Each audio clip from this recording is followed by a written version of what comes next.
Pa dobro, mislim da smo, da kažem, sve izgubili tu titulu u prvoj polusezoni gdje smo dosta slabije igrali, dosta smo zaostali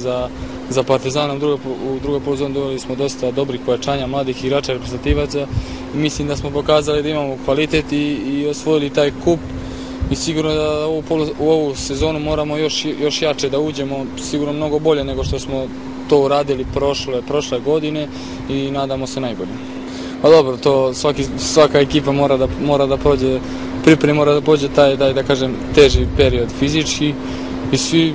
željno očekujemo da idemo prvo da odradimo te pripreme, a posle da vidimo sa kim ćemo igrati u kvalifikacijama za Ligu Evrope. Pa trenutno razmišljam samo o ovim pripremama u Austriji, u Sloveniji da se što bolje pripremim za početak kvalifikacija i nadam se da ako budemo mogli da uđemo u tu Ligu Evrope i naravno Zvezda uvek ide na duplu krunu. Pa meni prethodna sezona nije baš izgledala kako treba što se tiče ići o meni jer sam bio povređen, nisam igrao, oporavio sam se pred kraj prvenstva, ali uopšte gledano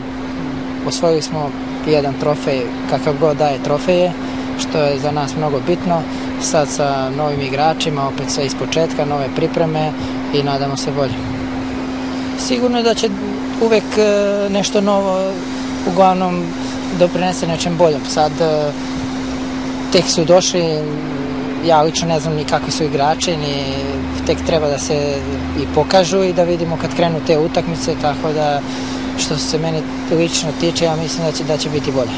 Pa ja neću ništa da obećavam, prvo da završimo pripreme, da sve prođe kako treba, Evropa je početak, naravno uvek u Zvezdi, mislim nema šta da se obećava, svi znaju šta se očekuje, to su trofeji, titule nema dugo, tako da sigurno svi gledamo prema titulu.